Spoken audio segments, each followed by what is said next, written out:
Setelah Prabowo turun tangan membebaskan Tom Lembong dan Hasto Kristianto, akan seperti apa pengaruh politiknya?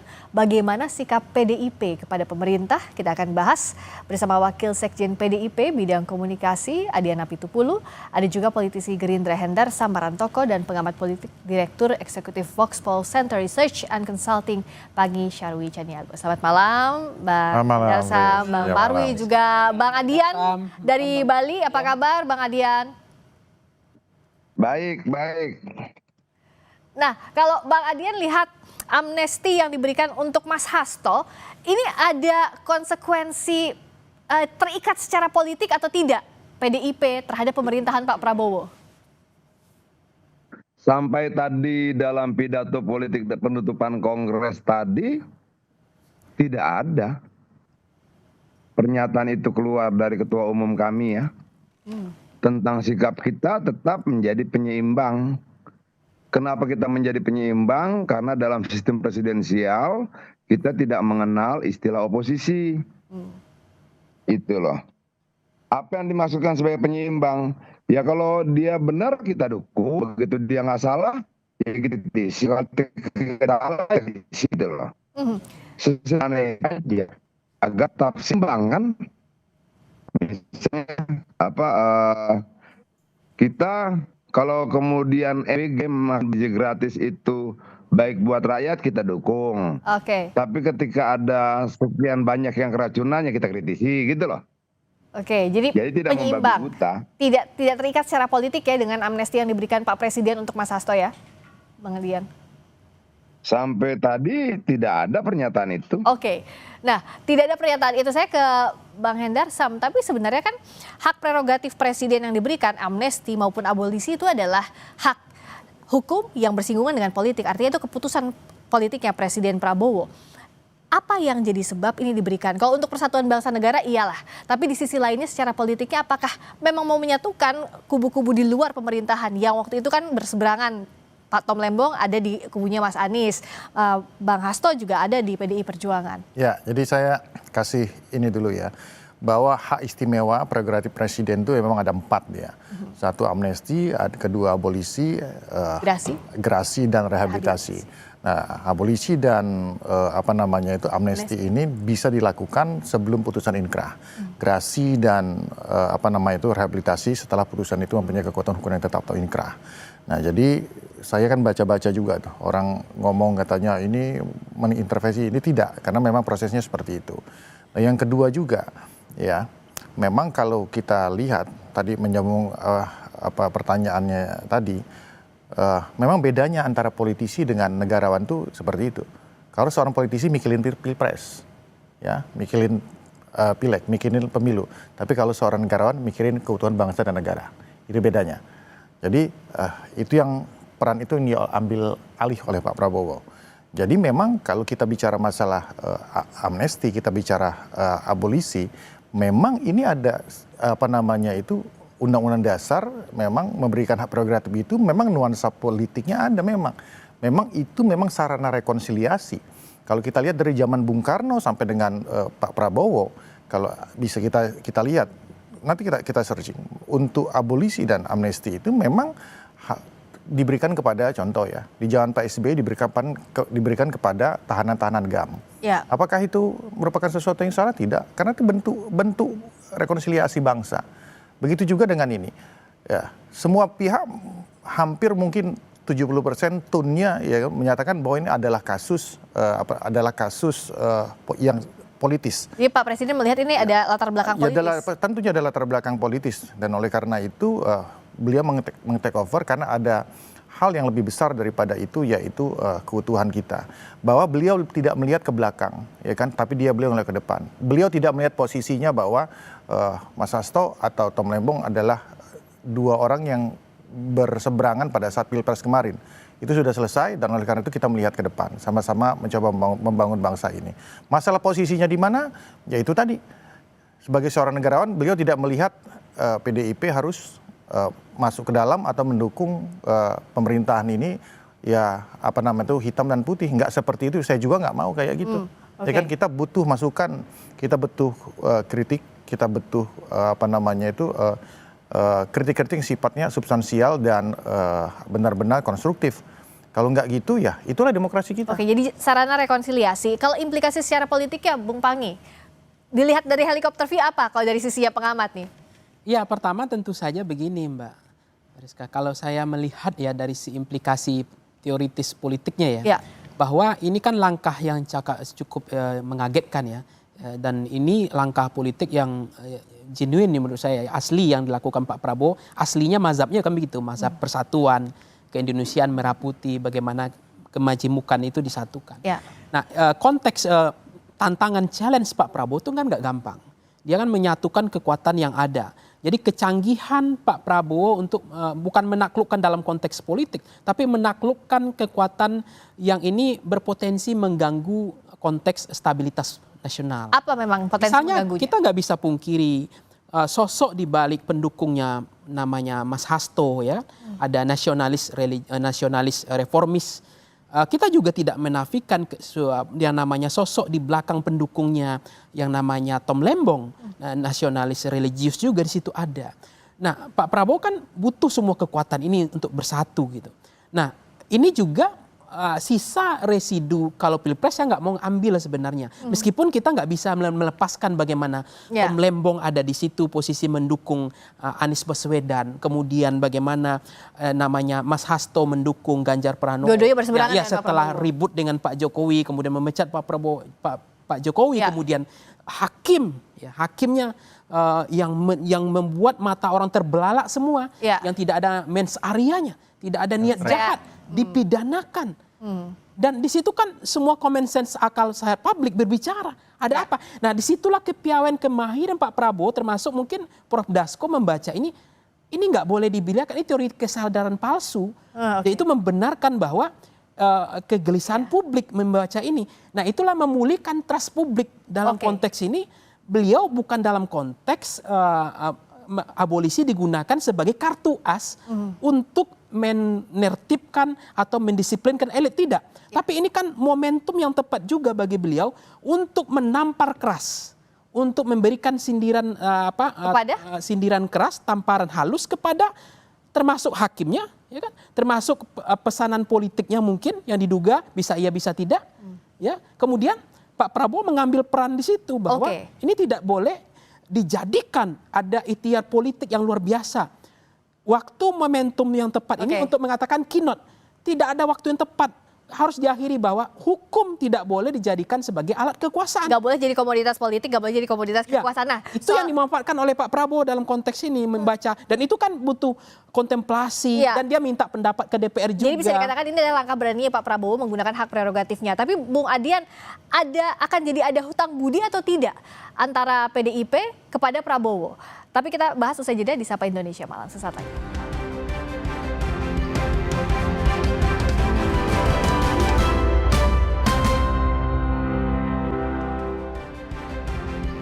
Kembali di Sapa Indonesia Malam, masih bersama saya Friska Clarissa, Hendra Samrantoko, juga Pangi Syarwi Caniago dan Bung Adian Napitupul dari Bali. Bung Adian, dengan adanya amnesti untuk Mas Hasto, tapi secara secara implikasinya apakah ada hutang budi jadinya secara politik kepada Pak Prabowo?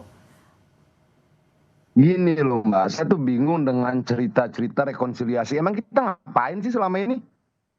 Apalagi tadi pakai contoh dengan GAM dan segala macam. Emang kita ngapain? Sehingga kemudian harus dianalogikan dengan contoh-contoh ekstrim seperti itu gitu loh. Ini kan menurut saya lucu ya. Misalnya begini, apakah ada masalah di parlemen? Nggak ada. Kita punya kursi terbanyak. Apakah kemudian kita mengganggu seluruh rancangan APBN, efisiensi, semua yang dibutuhkan anggaran untuk MBG, untuk Operasi Merah Putih dan sebagainya? Apakah kita ganggu itu sehingga tidak kita setujui? Juga tidak.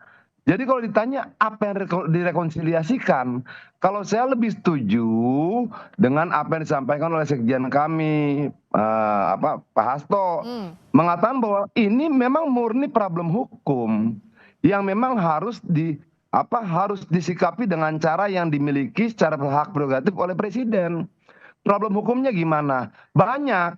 Pertama, dia dituduh merintangi penyidikan, itu tidak terbukti. Lalu masuk kasus suap.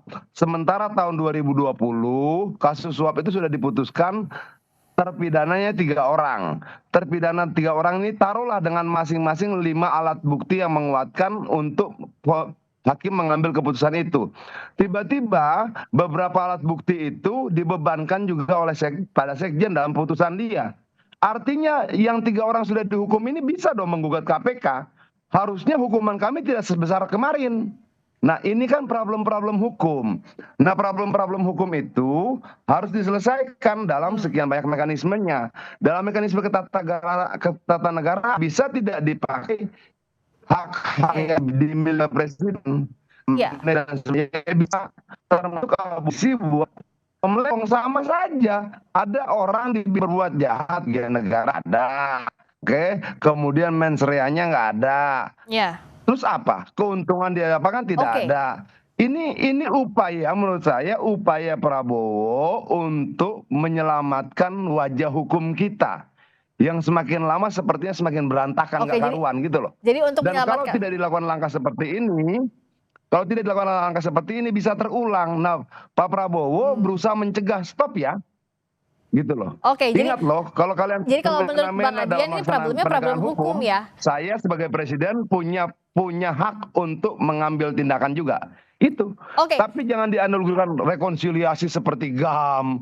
Ampun deh. Nah ini biar dijawab sama Bang Hendar Sam. Silakan Bang Hendar Sam. Kata Bang Adian nggak ada hubungannya dengan rekonsiliasi kalau ini. PDIP nggak ngapa-ngapain. Gini. Rekonsiliasi itu ada sebuah peristiwa yang besar, berat, yang harus direkonsiliasikan. Peristiwanya apa? Nah silakan Bang Hendar Sam dijawab. Bang Adian, saya kasih ke Bang Hendar Sam. Makanya udah saya jelaskan di awal. Gini, kalau cari contoh, tolong jangan yang bombastis, jangan yang ekstrim. Lah, Bung Hendar Sam ini dalam posisi mau memuji Presiden Prabowo. Itu urusan elu. Tapi pakai contoh yang kemudian pantas, patut, layak. Saya sampaikan tadi contohnya di DPR itu tidak ada penolakan anggaran. Apakah PDI Perjuangan bisa lakukan itu? Bisa. Ini dijawab ya Bang Adian ya sama Bang Hendar Sam. Silakan Bang Hendar Sam dijawab dulu. Ya, jadi makanya saya jelaskan tadi di awal apa yang dimaksud dengan amnesti, apa yang dimaksud dengan abolisi. Jadi tapi ini yang khawatir ya kan, apa yang Bang Adian sampaikan itu nanti saya klarifikasi, ini mengganggu suasana kebatinan dari masing-masing pihak, kan gitu kan. Kayak harus dikasih tahu ini bukan masalah problem hukum. Problem hukum kalau amnesti itu pengampunan. Jadi perbuatannya ada tapi diampuni. Beda dengan abolisi. Nah itu yang harus tahu. Jadi kalau kita bicara masalah hukum, ini bukan masalah hukum artinya. Masalah hukumnya udah clear. Ini pengampunan oleh presiden. Ya, jadi beda dengan itu. Ini sama seperti 1116 yang lain. Di mana 1116 yang lain terbukti melakukan pelanggaran, terbukti melakukan suatu tindak pidana, kemudian diampuni oleh presiden. Siapa saja yang di situ? Ada 6 aktivis Papua yang tidak menggunakan senjata. Terbukti? Terbukti. Ya kan? Ada kemudian yang narapidana yang sakit-sakitan, ya kan? Yang harus berobat di luar sampai ada yang kena HIV. Terbukti? Terbukti. Ada juga yang kemudian yang narapidana yang umurnya sudah di atas 70 tahun. Terbukti? Terbukti. Nah, Mas Hasto tergolong masuk dalam situ. Jadi ini bukan problem hukumnya sudah selesai. Kalau kita mau bicara itu, tapi ya kalau mau dibuka masalah itu ya seperti itu. Mas Hasto masuk ke dalam golongan. Itu berbeda dengan Tom Lemong. Tom Lemong adalah abolisi. Ya kan? Abolisi menghentikan seluruh proses hukumnya. Nah itu perbedaannya. Jadi biar tahu juga gitu loh ya kan. Sebenarnya seperti itu gitu. Jadi bukan contoh yang ekstrim. Mas Hasto masuk kepada 1116 yang diberikan amnesti. Amnesti itu adalah pengampunan. Diampuni oleh presiden melalui hak istimewanya prerogatifnya tersebut. Itu. Tapi bukan dalam konteks mengikat secara politik. Tidak mengikat secara politik, ya terserah lah. Kalau nanti Bang Adian mau ngomong di sana, saya malah senang aja. Karena itu merupakan vitamin ya harusnya bagi ini, bagi pemerintah ini. Kalau gini, maksud saya gini. Jadi pertanyaan saya sederhana. Gimana? Pertanyaan gini loh. Gimana, dulu zaman Presiden Jokowi, saya pernah mengurus gerasi untuk seorang aktivis dari Sulawesi Tengah, namanya Eva Susanti Bande. Pada saat itu juga saya meminta agar Presiden Jokowi memberikan amnesti kepada rakyat Papua, karena banyak di sana yang kemudian tidak bersalah, dihajar secara mekanisme hukum saat itu, juga dipenjara dan bla bla dengan segala macam tuduhan dan sebagainya. Tanggal 10 Desember 2014, Eva Susanti Bande diberikan gerasi. Tahun 2015. Sebentar dulu. Tahun 2015, aktivis-aktivis Papua itu dibebaskan dan dalam bentuk amnesti. Nah, apa itu amnesti, apa itu abolisi? Kenapa kemudian Tom Lembong diberikan abolisi dan sekjen kita diberikan amnesti? Karena pernyataan banding dari para masing-masing pihak belum disampaikan. Oke. Artinya kalau Tom Lembong sudah sampaikan tuh banding, dihentikanlah proses hukumnya. Ini proses hukumnya sudah berhenti menuju tahap berikutnya. Artinya secara hukum dan mekanisme hukum bisa kita perdebatkan itu.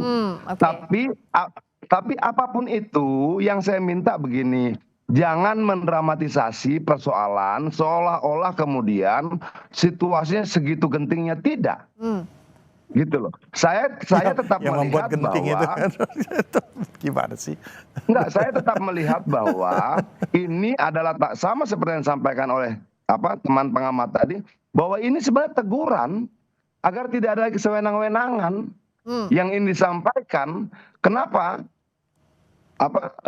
Terhadap Tom Lembong dilakukan hal yang sama, terhadap sekjen dilakukan hal yang sama. Kasusnya tidak sama, situasinya tidak sama, proses yang dijalani juga tidak sama. Tapi jadi prosesnya tidak sama. Kalau dari Bang Adian, ini adalah teguran untuk penegak hukumnya. Terakhir, Bung Panggi, singkat saja, apa yang harus jadi follow up after ini?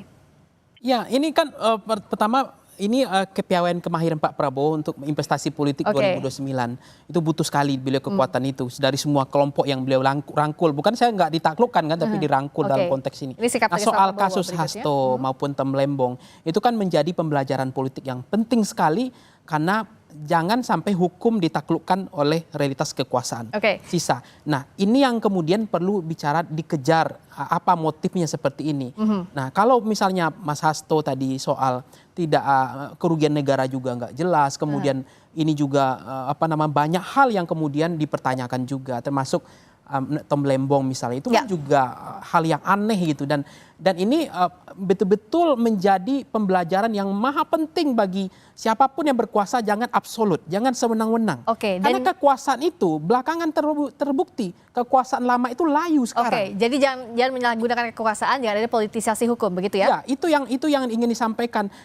Dan Prof. Dasko saya lihat itu piawai di situ membaca situasi ini, dan sebenarnya yang disampaikan Pak Adian betul juga, bahwa tidak ada problem dengan PDIP. Bahkan PDIP itu mendukung persoalan tentang undang-undang TNI juga didukung kemarin. Jadi ada yang mendukung pemerintah penyeimbang seperti yang memang tadi. Dia mengatakan bukan oposisi tapi penyeimbang, tapi konstruktif. Dan mereka juga mengatakan itu yang betul itu akan didukung gitu. Nah, artinya sebenarnya utang budi juga saya nggak mencermati juga sampai sejauh itu ya. Tapi selama ini pun PDIP itu sangat tegak lurus, sangat mendukung pemerintahan Pak Prabowo. Simpulannya jangan sampai ada politisasi hukum, dan jadi evaluasi proses hukumnya jangan sampai harus diakhiri dengan ini kan gaji udah dinaikkan ini, Mbak.